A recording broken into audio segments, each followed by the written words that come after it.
Hi guys, and welcome to another EV reviews video. So what I have here today can be again classified as snake oil. Yeah, that's right, it's a USB regenerator again. This time I haven't bought it myself. As some of you may know, last time I tried it was shit weird. I spent my money on that one. I didn't really like it that much. This time I got this on a loan. This is a more expensive device. I think it costed 200 or 250 bucks while it was still sold. It's not selling currently. There is a more expensive device from the same family. Okay, so I have this one. I was really interested to find out if I get the same experience and same conclusion as I had when I tried Shit Weird last time. Well, let's have a quick tour around it. On this side, you can see there is one USB input. There is a switch that means you can leave the device in on state all the time, but you can leave it in auto. That means it will turn off when there is no signal detected coming in for some period of time. I left it in auto. And there is a power switch, of course. iFi provides low noise power supply called iPower that they actually sell separately for 50 bucks. You can buy that type of power supply separately, but when you buy this device, you get it in the box. It's a low noise power supply. On the other side, there are two USB outputs. One is for power and signal both, and that one you would use to connect your DAC. The other one is just USB powered output. You can use it for anything you like to power your external hard drive or charge your phone if you want. I haven't been using this one. I don't care actually. So that's done. Let's turn it on and talk a little bit about how does it actually work. Okay, so I skipped the boring part of connecting everything together, and as you can see, the input USB cable is connected, the power is connected, and on the other side I plugged in Dragonfly Black, which is powered on, as you can see. And I tried this one with several DACs, including Burson Playmate, which is currently my main DAC in my room setup. And this time, when I actually inserted iFi Nano iUSB 3.0 into my digital path, it was immediately clear that something changed. Unlike Shit Weird, which made like a really small difference, this one made bigger and easier to notice difference. Especially with my desktop PC, also with my Raspberry Pi 3B Plus that I use as a music server.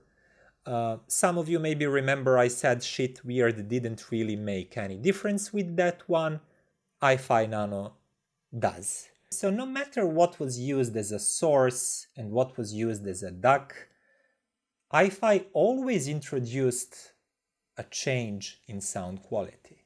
The change that I'm talking about is maybe not as easy to describe, but sound became a little bit more juicier and a little bit more 3D. It's not evident, it's not always easily heard in every song. For example, if there is only like really prominent vocal, not much of instruments, just one vocal and let's say one acoustic guitar, I would hear some small differences but nothing important. But if I were listening to some busier song with many instruments, with vocals, guitars, bass notes, piano, when I put iFi in the path, all of that I already heard quite okay, quite clear in my room setup, it just became a little bit more clear. So instruments, vocals, and every tone gets slightly more space around it, the image feels a little bit more 3D. And the tone itself also feels a little bit more 3D. Instead of just being like a flat sound, the sound gets more body to it, more solidity. The difference is quite subtle. It's not something like you put this in and you're like, wow, I'm having high-end sound that I never heard before. It's not like that. It's just a little bit of change. Something that was already good became a little bit more solid, a little bit deeper, a little bit better separated. And I liked it. So I listened to several songs with it, without it, then I switched back to Shit Weird that I made a review about already, and I definitely, first conclusion, this thing definitely works better than Shit Weird. They're doing the same thing completely. They both promise USB regeneration, reclock, but this one does it better. Definitely, no doubt about it. This introduces a little bit of change. Sometimes you can hear them. With some sources, they're not even detectable. This one always introduces change. And I did ABX testing with my girlfriend and with one of my friends, and they could always tell the difference. We did not agree about describing the sound differences. We use different words, but even in blind test, all of us would notice the difference. And that leads me to the last question. How big is that difference in general? And is it worth spending $200 on a device like this one? And that's a really tough question that I'm afraid I cannot really answer. I'm not involved in any way. This unit was loaned to me. I did not spend my own money buying it. I don't have to justify my actions. But here's the thing. When I make just a quick comparison, I insert this USB regenerator, I listen for a half a minute, then I take it out, I listen for a half a minute. I notice the differences, but I think it's not really that big of a deal. I would not spend $200. But then I actually insert it again, then I listen to a few songs, and then repeatedly I notice some cleaner sounds. Repeatedly I notice on a busier tracks that they're less busy now, that instruments are better separated and I can more easily just follow individual tones. And I like it. I really like it. It's really small difference, but I like it. And I caught myself thinking, I would like to have one of these.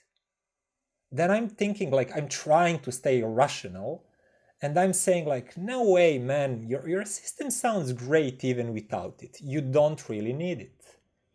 Maybe you can just buy better DAC, sell your own and buy better one, and it will be a bigger difference. But then I think again, yeah, but even with that better DAC, if I already have this, it would be even better.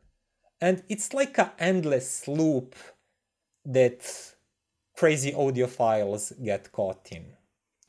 It's something that realistically does not bring big changes to your system and its sound, but it's something that does bring small positive improvements. And once you hear them, you tend to like them and you tend to want them to stay.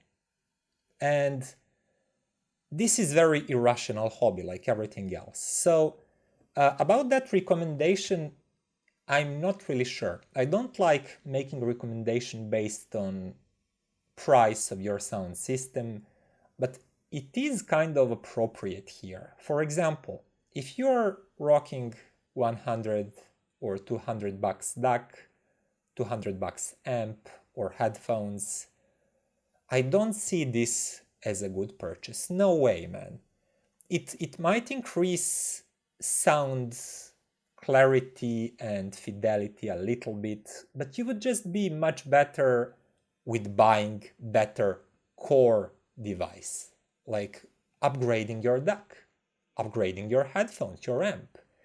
That would make bigger difference, and this does not make much sense at all in that kind of situation. But if you're in a situation that you already spend few thousands of bucks, for example, my room setup is maybe 3,000 bucks, even more than that. And like every audiophile out there that ever existed, I always want to make it sound even better. So if I want to upgrade my DAC, I need to spend another several hundred bucks. If I want to upgrade my speakers, I would need to spend thousands of bucks. Same goes with amp. So this is like a small toy that you pay 200 bucks. It accounts for, let's say, 10 or 5% of the price of your whole system. And in that case, I don't know if it's justified, but you justify it to yourself. And of course you think it's justified because you already spent several thousand bucks on your system, you're that kind of person. So if you are too that kind of person, then you would probably feel this is an okay purchase. And I could recommend it to you. But if you're not such type of person, if you're not audiophile infected person, then this is probably not worth it. And you should probably just continue to use your system happily, not thinking about things like this. But at some point, when you already have really, really great core devices, this starts to make sense. Just to finish this video, I will tell you that my friend actually has iFi Nano and iFi Micro. He wants to keep one of them because he likes what they do to the sound, but he doesn't need both of them. He will keep one of them, he will sell the other one. And I'm currently really torn apart by that decision. Should I buy this from him or not? I already bought Shit Weird a few weeks ago. It works a little bit. That was money not well spent, to be completely honest. I like this one more, but it's even more expensive. And as I said, I'm torn apart. Like, my budget is not that great currently, but god damn it, I want it. Because it's passion, it's irrational, and I want it. Everything sounds a bit juicier, a bit fuller and more controlled with it. It's something that has its purpose, but if that purpose is meaningful to you, if it's worth its price, it's a completely different story that you have to decide for yourself. So that would be all for today, guys. Thank you for watching. And if you haven't done that already, please click like and subscribe so you can help this channel grow. And also visit my website, iiWreviews.com, and see all of these reviews in more details and with scores.